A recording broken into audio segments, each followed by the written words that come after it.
Burkina Faso's young leader is rejecting billions of dollars in foreign aid to gain greater independence for his country from the West. So is he just throwing billions of dollars away, or is this a smart, calculated move that could pay off down the line? Let's talk about it. Quick backstory. So the young leader of Burkina Faso took power last year in 2022, and he was offered billions of dollars in foreign aid from the Western world if he would just play nice with the Western special interests. And he told them no, and basically told them to get out of West Africa. The West is not used to being told no by an African leader, and that's because the foreign aid that they give has basically little oversight. So you can take the foreign aid and you can buy yourself a chalet in Switzerland if you're an African leader, as long as you do what the West tells you to do. So on paper, he gets a little bit more independence, but was it still a good idea for him to turn down billions of dollars that could have been funneled into Burkina Faso? I'm just going to talk the dollars and cents because I can't look at this through the lens of a West African because I'm not West African. I'm going to look at this through the lens of an investor in West Africa.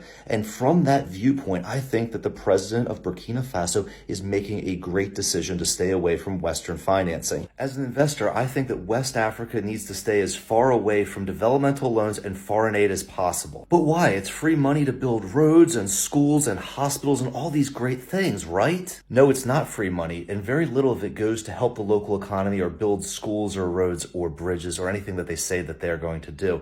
What it actually is used for is to control West African leaders and have them enter bad trade deals and deals which favor Western special interests instead of West Africa. If you're looking for examples of this, you can look at the trade deals in the fishing industry, in the timber industry, in the uranium industry, in the lithium industry, in the cocoa industry. The list goes on and on. Africa enters a lot of bad trade deals, and the reason they're in those deals is because the leaders were strong-armed by the prospect of getting that wonderful Western foreign aid. Quick side note, if you're a regular Westerner, you do not benefit from this exploitation. The money that's stolen from Africa goes through an international corporation to international banks to pay international special interests. It's an exclusive club, and you're not part of it. Now back to West Africa. If African countries are able to negotiate better trade deals, they'll see wages go up almost instantly. More wages means more wealth, which means more people purchasing businesses and properties, and maybe properties from the Roars team. In the short term, I do think that Burkina Faso is going to feel the impact of losing the developmental loans and the developmental aid. But ultimately, long term, I believe that having independence from the West will allow them to negotiate much better deals, which is going to make them wealthier in the long term. But I want to know what you guys think. Do you think Burkina Faso is right to thumb their noses at Western foreign aid and developmental loans? Or do you think that their leader is making a big mistake and is full of youthful hubris? Let me know in the comments below. I would love to hear your opinion, particularly if you're from West Africa. By the way, I actually know the names to these West African leaders, but if I was to say their names,